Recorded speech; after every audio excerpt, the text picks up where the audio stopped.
Bom, a pergunta aqui, Soraya Souza, que é inscrita do canal e seguidora do canal, segue as nossas publicações, as nossas produções, faz comentários muito interessantes. A Soraya nos fez uma pergunta no privado, né, direcionando uma mensagem para o Instagram, e que a gente tem a oportunidade, grande prazer, de responder essa pergunta, né? Ela pergunta o seguinte: Flávio, quantos mentores o médium tem? E como se dá a comunicação com esse mentor? Ou é o mentor que se comunica com o médium? Essa questão de mentor espiritual é uma questão muito interessante, envolve muitas dúvidas, muitas questões. Então essa questão que a Soraya levanta pode ser uma questão que outras pessoas têm, que outras pessoas podem possuir também. É uma dúvida que às vezes acomete muitas pessoas, inclusive as pessoas que estão começando a estudar a doutrina espírita. E essa tradição, essa doutrina, chamada doutrina do mentor espiritual ou doutrina do anjo de guarda, remonta à própria Bíblia. E nesse sentido, o Espiritismo endossa e concorda e confirma a tradição bíblica, porque a ideia do anjo de guarda já aparece na tradição bíblica, é uma ideia que foi bastante preservada, reproduzida, mantida, divulgada na tradição católica. A tradição católica cultivou muito essa tradição, e é uma tradição muito positiva, então é uma tradição positivamente cultivada pela mentalidade católica, e que o Espiritismo confirma essa tradição católica que remonta aos textos bíblicos, né? O que os espíritos, diz Allan Kardec, vale a pena pegar lá o trecho que está no Livro dos Espíritos, que aborda o tema anjo de guarda, espíritos protetores e espíritos familiares. Está a partir da questão 489. Questão 489 em diante, Kardec aborda esse tema e os espíritos dão respostas a Allan Kardec muito importantes sobre esse tema. O que nós sabemos do mundo espiritual é que anjo de guarda, que é o equivalente a mentor espiritual, é um só. É um só.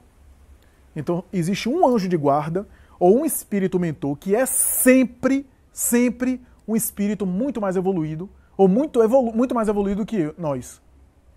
É sempre mais evoluído, é sempre mais avançado do que o próprio encarnado. Então o mentor espiritual ou anjo de guarda é alguém que é uma espécie de irmão mais velho, é uma espécie de orientador espiritual, uma espécie de representante do Cristo junto de nós particular, que tem a condição e a altura espiritual, portanto a elevação espiritual, para nos proteger, para nos auxiliar, para se dedicar a nós nessa atual encarnação. Os espíritos, diz Allan Kardec, que ele, esse anjo de guarda, ou mentor, ou guia espiritual, se liga a nós desde o nosso nascimento, portanto ele assume a tarefa de exercer a função de mentor espiritual antes do berço, antes do nosso nascimento, ele escolhe essa tarefa. Ele pode proteger outros? Pode, Kardec chega a perguntar isso. Ele pode auxiliar outros? Pode, porque como é espírito elevado, ele faz a caridade. Mas ele se liga de maneira mais exclusiva, de maneira mais específica, que ele tem uma tarefa específica conosco. Então, por exemplo, Joana de Ângeles pode psicografar por outros médiuns? Pode.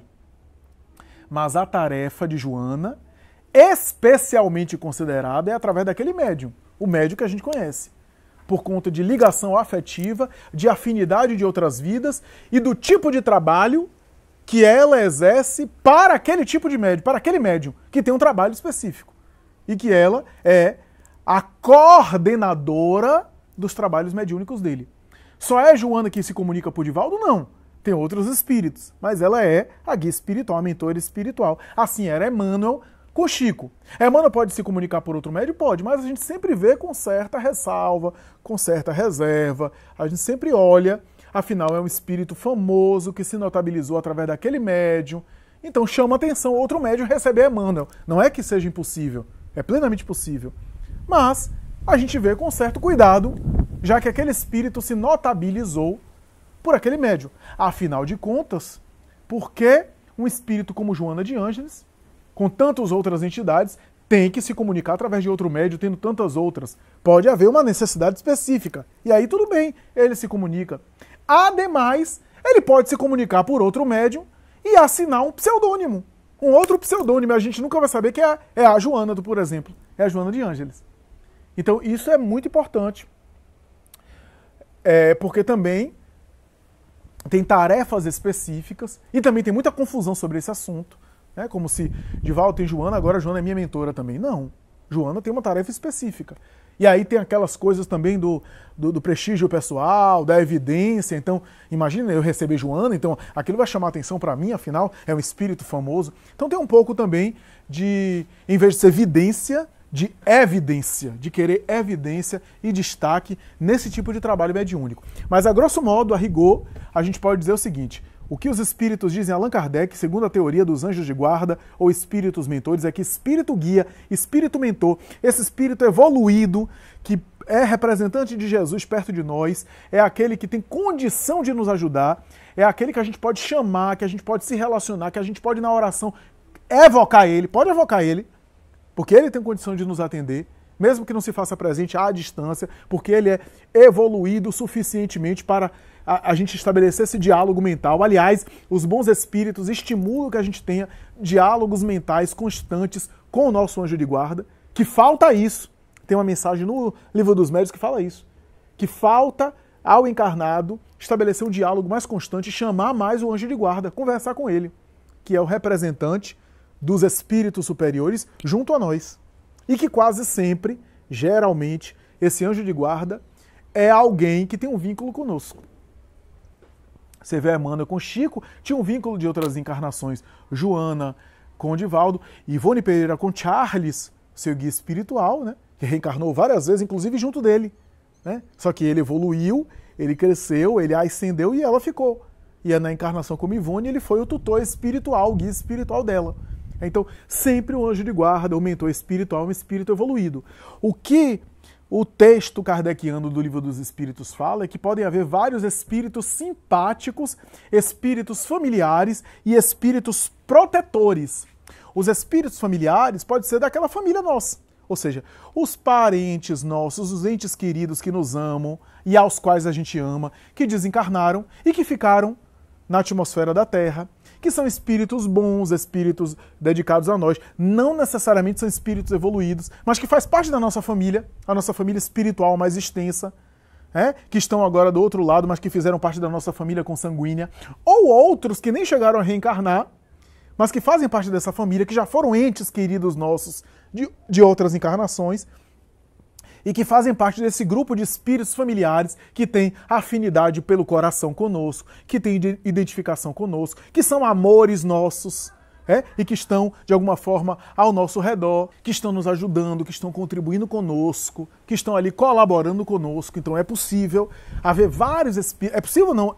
Acontece frequentemente isso, serem vários espíritos ali nos ajudando, espíritos familiares que têm afinidade, que têm vínculo do passado, que têm similaridade de sentimento, que têm simpatia por nós, que nos protegem, que fazem parte desse grupo de espíritos ligados a nós. Agora, espírito mentor é um só, pelo menos segundo o que se pode concluir das informações recebidas por Allan Kardec dos espíritos superiores. Como se dá essa comunicação a nível mental? Diálogo mental, oração e assim por diante. O mentor espiritual, como tem uma afinidade afetiva com o médium, aí falando especificamente do médium, né? Todos nós temos mentores, mas o médium especificamente, como tem uma afinidade mental, então tem uma facilidade de conexão. O esforço do médium é se elevar na sintonia desse mentor, que é uma elevação maior. Né? O mentor desce até o médium para auxiliá-lo. Mas o difícil e raro é o médium conseguir se elevar pelo padrão moral, pelo equilíbrio espiritual, pela evolução, pelo aprimoramento espiritual, se espiritualizar para ficar na faixa do mentor. Porque, como diz Emmanuel, os céus, por misericórdia, descem à terra. Mas é justo que esperem também que a terra suba aos céus. Que a terra suba-se aos céus.